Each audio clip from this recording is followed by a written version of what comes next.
বন্ধুরা, পুরো ভিডিওটা দেখার জন্য তোমাদের কাছে অনুরোধ রইল। কান্ট্রি ফুড ইন সোনালিস কিচেনের তরফ থেকে তোমাদের সবাইকে জানাই স্বাগত। আমার আজকের রেসিপি চিকেন দই মাখানি দিয়ে রুটি, নান, পরোটা, তন্দুরি রুটি, রুমাল রুটি সব কিছুর সাথেই খেতে পারবে। তাহলে চলো দেখে নেওয়া যাক। তার জন্য প্রথমে দেখো এখানে আমি চিকেন নিয়েছি আর চিকেনগুলোকে ভালোভাবে ধুয়ে একটা প্লেটের মধ্যে নিয়ে নিলাম। তাতে স্বাদ মতন লবণ দিয়ে দিচ্ছি আর এখানে আদা রসুনের পেস্ট দিয়ে দিলাম 1 চামচ, বড় চামচের 1 চামচ। এবার আদা রসুনের পেস্ট ও লবণ ভালোভাবে ডলে ডলে চিকেনের সাথে মেখে রেখে দেব। চিকেনটাকে মেখে আমি আধা ঘন্টার জন্য সাইডে সরিয়ে রেখে দিচ্ছি। আর এদিকে ওভেনের পর একটা তাওয়া বসিয়ে দিয়েছি, তাতে চামচ জিরে দিয়ে দিলাম। এখানে ছোট চামচের 1 চামচ জিরে দিয়েছি। এই চামচটা দিয়ে একটু নেড়ে চেড়ে হালকা করে ভেজে তুলে নেব। এটা হালকা ঠান্ডা হলে আমি গুঁড়ো করে রেখে দেবো। আর এদিকে ওভেনে আরেকটা কড়াই বসিয়ে দিলাম, তাতে সাদা তেল দিয়ে দিলাম 4 চামচের মতন। তেল দেওয়ার পর তেলটা গরম হয়ে গেলে মেখে রাখা চিকেনগুলো এক এক করে আমি সব কড়াইয়ের মধ্যে দিয়ে দিলাম। এক পিঠ পুরোটাই তেলের মধ্যে পাতিয়ে দিয়েছি। এই পিঠ হালকা ভাজা হয়ে গেছে, একটা খুন্তির সাহায্যে উল্টে দিচ্ছি। সেইভাবে কড়া করে ভাজতে হবে না, এখানে হালকা দাগ লাগলেই উল্টে পাল্টে নিতে হবে।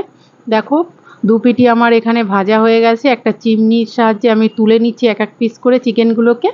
সব চিকেন তুলে নেওয়া হয়ে গেলে ওই তেলের মধ্যেই আমি একটা শুকনো লঙ্কা ফোড়ন দিয়ে দিলাম আর গোটা গরম মশলা দিয়ে দিলাম। এখানে দারচিনি, এলাচ আর স্টার মশলা দিয়ে দিলাম। দিয়ে একটু নেড়ে চেড়ে দিলাম। আগে থাকতে বড় সাইজের দুটো পেঁয়াজ কুচি করে রেখেছিলাম, সেই পেঁয়াজটা নেড়ে চেড়ে একটু হালকা ফ্রাই করে নিলাম। তার সঙ্গে 2-4টে কাঁচা লঙ্কা কুচি করে রেখেছিলাম, সেটাও দিয়ে একটু নেড়ে চেড়ে দিতে 2 চামচ আদা রসুনের পেস্ট দিয়ে দিলাম। দিয়ে একটু নেড়ে চেড়ে কষিয়ে নেব যাতে আদা রসুনের কাঁচা গন্ধটা চলে যায়। ছোট চামচের 1 চামচ মৌরি দিয়ে দিলাম। দিয়ে আবারও সব ভালো করে নেড়ে চেড়ে একটু কষিয়ে নিলাম। হয়ে গেলে এর সাথে 1/2 চামচ জিরে গুঁড়ো, 1/2 চামচ ধনে গুঁড়ো দিয়ে আবারও সব ভালো করে নেড়ে চেড়ে কষিয়ে নিচ্ছি 1 মিনিটের মতন। আর এখানে আমি যে কাজুটা তোমাদেরকে দেখালাম ওটা পেস্ট করে নিয়েছি, সেই কাজুর পেস্টটাও দিয়ে দিলাম। দিয়ে ভালো করে নেড়ে চেড়ে কষিয়ে নিচ্ছি। এখানে কাজুটা দেওয়ার পরে গ্যাসের ফ্লেমটা একদম লো করে দেবে, নাহলে কাজুটা তলা থেকে লেগে যাবে, পুড়ে যাওয়ার সম্ভাবনা আছে। দেখো কষিয়ে নেওয়া হয়ে গেলে ভেজে রাখা চিকেনগুলোও দিয়ে দিলাম। দিয়ে আবারও সব ভালো করে নেড়ে চেড়ে মশলার সঙ্গে আবারও এটাও 1-1.5 মিনিটের মতন কষিয়ে নিচ্ছি।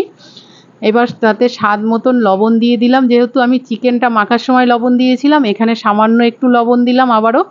আর এদিকে দেখো আমি 100 গ্রামের মতন টক দই নিয়েছি। এখানে টক দইটাকে একটা বাটিতে নিয়ে ভালোভাবে ফেটিয়ে নিচ্ছি।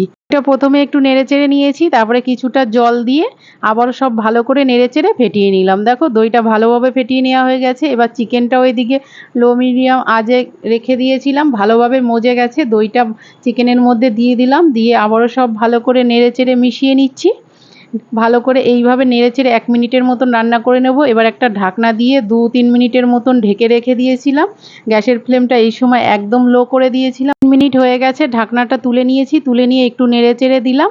আর এখানে স্বাদের জন্য 1/2 চামচ আমি চিনি দিয়ে দিলাম। আর চিনির পরিমাণটা তোমরা কম বেশি করে নিতে পারো। তাতে কসুরি মেথি দিয়ে দিলাম। আর যে জিরেটা আমি ভেজে রেখেছিলাম সেটা গুঁড়ো করে নিয়েছি, সেই জিরের গুঁড়োটা সবশেষে দিয়ে দিলাম। দিয়ে সব ভালো করে নেড়েচেড়ে নামিয়ে নিলাম। ব্যাস তৈরি হয়ে গেল আমার চিকেন দই মাখানি। বন্ধুরা এইভাবে তোমরাও একবার অবশ্যই বাড়িতে ট্রাই করো। এটা খেলে বারবার এইভাবেই বানাতে ইচ্ছে করবে। আর আমার ভিডিওগুলো যদি তোমাদের ভালো লেগে থাকে প্লিজ লাইক, কমেন্ট, শেয়ার করো। আর যারা এখনও আমার চ্যানেলটি সাবস্ক্রাইব করোনি তারা করে দিও আর আমার সাথে থেকো। তাহলে দেখা হচ্ছে পরের ভিডিওতে। আজকের মতন এখানেই টাটা।